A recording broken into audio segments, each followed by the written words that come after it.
osoo kaafamtee jannata seenuu filattamoo ichumaan hafuu filattaa na gaafatanii ichumaan hafuu filadhaa jan kaafamee jannata seenuurra maaliif jennaan rabbii kiyya dura dhaabbachuu qaanfachuuf jechaa jenna.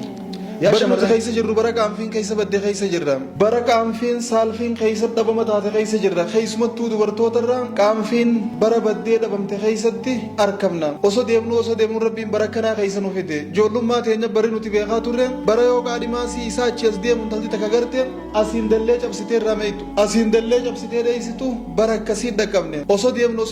deemnuuti bara dhiirti dubartii qaanfattu bara dubartiirra dhiirti qaanfattu bara dubartii waan isiin haasoytu dhiirti irraa qaanfattu gurra irraa qabattu bara waan dubartiin garsiiftu dhiirtii jarraa qabattu bara akkasii keessa rabbiin nu fide mee warri nu dura dabran akkam turayyaa ijoollee teenya qaanfii isaan qaanfatan irraa nabiin keenya fasalawaatu rabbii wasalaamu alayhi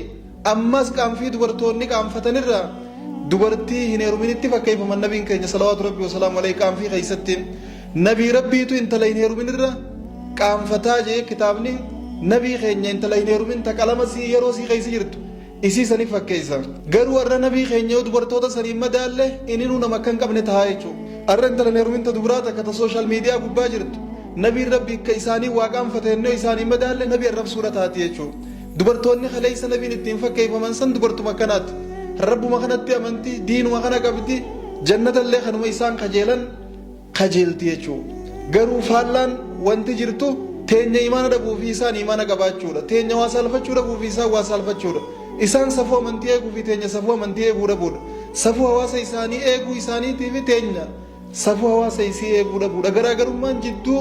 dubartoota kaleessaa kan nabiin keenya itti fakkeeffamaniitiifi jidduu dubartoota keenyaa jirtu tanuma jechuudha rabbiin nu haasattaru dubartoota keenya rumsi keenya hawaa'ee qaanfiidhaan kutaadhaan itti fufa kutaa takkaffaa eegallee jirra rabbi irraa gaanfachuu waan jiru inshaallahu ta'aalaa kutaa lammaffaa keessa qabannee dhufnaan ara nama tokkoon isiniif hima salaftootarraa Fudayl ibn Iyaad jaama Fudayl ibn Iyaad arafa dhumanii dirree arafaa dhaabbatanii gaaf tokko akka malee bohan hanga ru'een isaanii keessaa bahu dhiyaatutti boyan akka nama haatirraa duutee boyan akka daa'ima haatirraa duutee boyan maal jan waa sow'ataa wayin afawta jan wayyaa badiitiyya wayyaa hammeenya kiyya yoo ati dhiifama naa gootellee meeqam kiyyaan taha janii boyan sagalee ol fuudhanii bohan yaa hammeenya kiyya yaa badiitiyya yoo ati dhiifama naa gootellee rabbii kiyya meen akkam kiyyaan taha janii boyan wakaana yaquulu rahimahullah akkana jaammas rabbi rahmata isaaf haa godhu law khuyyirtu bayna an ub'atha fa'adkhula aljanna lakhtartu an laa ub'ath osoo kaafamtee jannata seenuu filattamoo ichumaan hafuu filattaa na gaafatanii ichumaan hafuu filadhaa jan kaafamee jannata seenuurra maaliif jennaan rabbii kiyya dura dhaabbachuu qaanfachuuf jechaa jenna yaa shamarran keenya sheedichi kana jechaa jiru kun sheeka caalima caabida zaahida taqiyyii nama akkaan rabbi sodaatu nama akkaan daangaa rabbi eeggatu ka guyyaa soomanii halkan dhaabbatu ka takkaa uraasaa namni harkine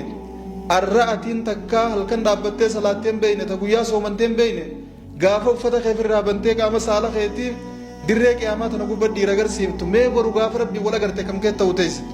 boru gaafa rabbii wal agarte mee akkam kee ta'u teesse amma qaama saala keetii dhiira agarsiisaatuma wahuma qaanfii wahuma saalfii tana miidiyaa gubbaa haasawaati jannata kajeeltamoo moo ibiddaan seenaa jala murtee waan kana dalagu jirtame naa hime dhuguma rabbii jeenummaadha mooteetun gowwummaadha namni ibidda irratti kami jeenuma rabbi irratti kami jeenuma rabbii dachiisaa gubbaa jirtu kasamiisaa jala jirtu akkamitti irra jeenumta ibidda kana hangam takka onnee qabaattee hangam takka nama jabduu taatee hangam takka dandeettii qabaattee ibidda seenuuf dila kana jeenumtee waan ibidda si geessu dalagaa jirta yaa obboleettii tiyya nabiin keenya salawaatu rabbii wasalaamu alayhi jaan ani fakkiin tiyya fakkii nama ibidda qabsiisee ibiddanni qabsiise san billaachaa fi wanni adda addaa itti horiiteeti jenna qabee ka ibidda san irraa waan san dhorku bineensota san ibidda irraa dhorku an akkasittiin harka isin maradhee ibidda irraa isin dhorku jiraan harkaa baatanii ibidda horiitan jenna mee maa ibidda ceetee obboleettii tiyya maa billaacha taata rabbi rahmata siif haa godhu obboleessa kiyya obboleettii tiyya if madaalle ka akkana jechaa jiru kunis nama akka keenyaatti rabbiin inni itti amanee akkana qaanfatu rabbuma kana jannanni inni fuuldura rabbii kiyyaa kaafamee dhaabbachuudhaan irraa hafuu jiru kun jannata nuti barbaachisaa halkanii guyyaa dhukkaa'u jirru kana kaafamee rabbii kiyya fuuldura dhaabbachuudhaan hin qaanfadhaa jannani sanarraa hafee osoo hin kaane biyyee ta'ee qabritti hafuudhaan filadhaa jenna yaa obboleessoo mee uuma isaan jaantana gallaalaa inshaallah hojii manaa isinii haa taatu isaan akkam turan nuti akkam jirra isaan akkamit deemaa turan nuti kamit deemaa jirra isaan maal dalagaa turan nuti maal dalagaa jirra isaan hangam takka rabbi irraa qaanfatan nuti hangam takka qaanfachaa jirreef gaafachuun barbaachisaadha barumsa keenya kan kutaan of nu jidduu hin hangana gurra isin buusuudhaaf keessaa muree fide inshaallahu ta'aalaa yoo rabbiin fedhe sagantaan teenyatti fuftiin hordofaa isiniin jenna sheer walii godhaa galatooma ulfaadhaa rabbiin anaas isinis warra waa qaanfatu warra waa saalfatu warra safuu sabaa safuu amantii eegu rabbiin haa taa'isu warra sababaa isaaniitiin diin kun hin xiqqaanne hin arrabsamne rabbiin nu haa godhu